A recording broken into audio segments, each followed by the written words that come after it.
What's up, guys? Andrew Steinmetz, QA/QC manager with Genco Inc., coming to you with a new video today entitled Did You Know? These are codes I'm picking out of the NEC code book that some of you may not know. Others may have already known these. So I'm just throwing some out there that I thought were interesting.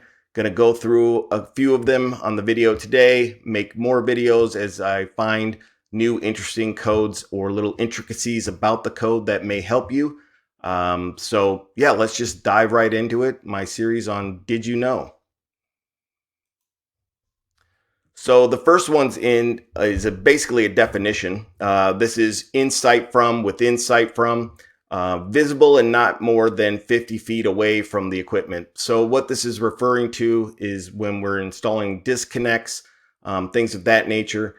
As long as it's within line of sight and you can see it, it can be up to 50 feet away. So that's an interesting number. I wasn't aware that it could be all the way up to 50 feet. But yeah, according to NEC code, and here's a little picture for it, 50 feet or less, but it does have to be visible. So here's the motor, here's the disconnect, and it can be up to 50 feet away. So just thought that was interesting. You can go all the way up to 50 feet.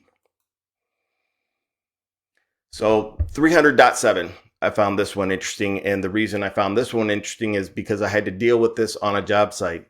It was Phoenix inspectors told me I needed to put duct seal in my underground pipes going from inside the building from one location to another underground. And I had to fill the pipes with duct seal. The reason they want you to do that is because of the temperature difference. So when you're going underground, it's a colder atmosphere. Above ground will be warmer, so condensation can happen, and it can get into the equipment. So they're more and more they're having you put in this duct seal, and it is actually a code. So let's go into it. So A, sealing, where portions of the raceway or sleeve are known to be subjected to different temperatures, and where condensation is known to be a problem, as in cold storage areas of buildings or where passing from the interior to the exterior of the building, the raceway or sleeve shall be sealed to prevent the circulation of warm air to a colder section of the raceway or sleeve. Sealants shall be identified for use with cable insulation, conductor insulation, a bare conductor, a shield, or other components. An explosion-proof seal shall not be required for this purpose. So a couple interesting things there. So when we're doing walk-in fridges or freezers, it's going to be necessary to put some sealant in the raceway to prevent condensation from happening. Same with underground, from outside the building to the inside of the building. And the sealant you use has to be able to be used with the different kinds of insulation, shielding, all that on these wires. So you got to make sure that the sealant you're using complies with all of that. Condensation can form in raceways or sleeves that are subjected to temperature differences as a result of air circulating through the raceway from a warmer to a colder section. Condensation could accumulate, for example, in a raceway used to supply a lighting or branch circuit conductor within a walk-in refrigerator or freezer. Circulation of air can be prevented by sealing the raceway with a suitable pliable compound at a conduit body or junction box, usually installed in the raceway before it enters the colder section. Special sealing fittings, such as those used in hazardous classified locations, are not necessary. So let's go to the next one. So basically, this is just saying the same thing, but it's just showing a walk-in freezer. But here's the little author's comments I wanted to read. One common product used for this electrical duct is electrical duct seal, and it is so identified. There are other identified products such as Polywater FST duct sealant. Typical expanding foams used to seal buildings are not identified for this application. So you just can't go run to Home Depot and order the expanding foam and expect that to pass, because it's not rated for the insulation jackets, all that. So you got to make sure you're getting the right stuff when you're sealing these conduits. This right here is an example of the sealing bushings you can get. What I like about these is that if you ever have to pull a new wire in or really do anything with that feed again, you can remove this and get back in the pipe without having to dig out all the sealant and all that stuff. So these are nice, a little more expensive, but really nice if you ever have to get back into that raceway. So this next one, 200.6, is about identifying neutrals. So I thought this one was interesting. Some of you may not know this, but 206A for 6 gauge or smaller. Neutral conductors 6 gauge or smaller must be identified by any of the following means. 1. Insulated conductors with a continuous white outer finish. 2. Insulated conductors with continuous gray outer finish. 3. Insulated conductors with 3 continuous white or gray stripes along its entire length on other than green insulation. Number 4, insulated conductors with their outer covering finish to show a white or gray color but have colored tracer threads in the braid identify as the source of the manufacturer. So continuous gray, white, gray stripes, white or gray with stripes, any color but green. Author comment, the use of white tape, paint, or other method of identification is not permitted for a neutral 6 gauge or smaller. So that's where I found it interesting, is that you cannot phase tape wire 6 gauge or smaller to be a neutral. So that's the key point I wanted to touch base with you guys on, is you cannot phase a neutral. So the flip side of that is that you can phase a neutral to be one of the conductor colors of black, blue, brown, all that. You can go the opposite way. You just can't phase it to be a neutral. So keep that in mind. That's the little interesting part I wanted you guys to see right here. Violation, white tape, paint, or other methods of identification are not permitted for neutral conductors.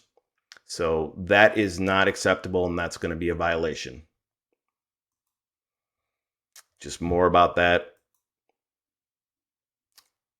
Now, here's one I see all the time in the field. Not necessarily done by us, but regardless, it's something we need to pay attention to and fix this or stop it from happening before it even happens. So, raceway used for support. Raceways are not permitted to support other wiring methods except as followed. Identified. If the raceway or means of support is identified as a means of support. So it has to be identified and labeled as a support. Really, you're not going to run into this too often. You'd have to have identification on it. You got to get it rated, all sorts of stuff. So you're not going to run into that, number one. Number 2, class 2 and 3 circuits. Class 2 and 3 cables can be supported by the raceway that supplies the power to the equipment controlled by the class 2 or 3 circuit. So if you're using a Cat 5 or a data cable, that you can secure that to the raceway as long as that raceway is feeding the power to the device that needs to be controlled. No other raceway can be used for that. So the power has to be going to what you need to be controlled to run the Cat 5. So a power pack, from one power pack to the next power pack, as long as you're using the raceway that connects the power between the two, box to light fixture, any of those devices, you can run the control on it. But what I really want to touch base on here is that these data guys cannot hang their wire, even a single wire, on our raceways. They do it all the time. It's not permitted per NEC code. So when you see that, you got to let them know that that's a code violation and you can't have them supporting their cables on our raceways. And I've seen them where they bundled, 10, 15, 20 of them. That causes so much problems, heat dissipation for the wire. Just tell them they can't do it. It's code. And let's move on from there. But I thought that was interesting because we see it absolutely all the time. Here it is showing it again. Cables not used as a means of support. So right here, this cable is coming down here and then it's using this to support it. This is not our control for this. So this is not allowed. Cables cannot be used to support other wiring methods. Some more examples. So I don't see this very often, but an actual PVC or conduit right here supporting another pipe, that is absolutely not acceptable. Violation here. This has nothing to do with the power here, so this cannot happen. You cannot have that on there. It's a violation. Here is where it's acceptable. Class 2 cables can be supported by the raceway that supplies power to the equipment controlled by the cable. So from the disconnect to the air handler, or I'm sorry, the condenser, and then right here, this disconnect to this device right here. That is acceptable. So that is the only way it's acceptable. Length of free conductors, 300.14. At least 6 inches of conductor measured from the point in the box where the conductor enters the enclosure must be available at each point for conductor splices or terminations. Boxes with openings less than 8 inches at any dimension must have at least 6 inches of conductor measured from the point where the conductor enters the box and at least 3 inches of the conductor outside of the box. So let's look at examples of that. So right here, so from where the conduit comes into the box, there needs to be 6 inches of the conductors coming out of that location right there. Splices are permitted, so if they're short, you can splice to them to make them longer. 6 inches right here and 6 inches right there. So then right here we have the 3 inches. So not only does it need to be 6 inches, but it needs to stick out of the box at the very least 3 inches. So these entry points here could be way back in the box, at the back side of the box. So it may need to be a little longer than 6 inches because it needs to stick out of the box by 3 inches. But if the box is 8 inches or more in diameter, it is not required to have 3 inches outside the box. It just needs that 6 inches. So another thing I felt was interesting, we just kind of cut these. I've seen guys just kind of cut them whatever length, not really making sure we have the full length that we are required to have. So just wanted to touch base on that, let you guys know about that. Now, this is a big one to me. So I've talked about this before, but the dedicated electrical space, working space, everything. But what's something interesting that I've noticed about this, and I've seen it on jobs as well, is the air ducts. So I have seen HVAC guys install their air ducts above our equipment. They don't really protrude off the wall. They're somewhat flush with the wall themselves, but regardless, it is a violation. They are not allowed to have that vent within 6 feet above our equipment. So they can have it up here above 6 feet of our equipment, but they cannot have it here where we have to go around this because they may need to take that cover off or anything. That cannot be in this location. This is our dedicated space. And so it's a clear violation if they're in there. And I've been on jobs where we've had to do this exact same thing and offset around this vent cover.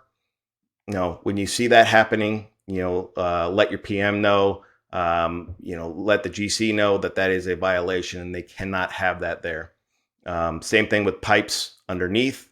They cannot be in the space from the floor all the way up to 6 feet above. There cannot be anything in our space. That's our dedicated space, even in the wall. That cannot be there. So just remember that for the next time. Here's some more examples. And then right here is plumbing pipes, right? So we see the plumbing pipe here. It's in that 6 feet. It's actually, this one's above the 6 foot.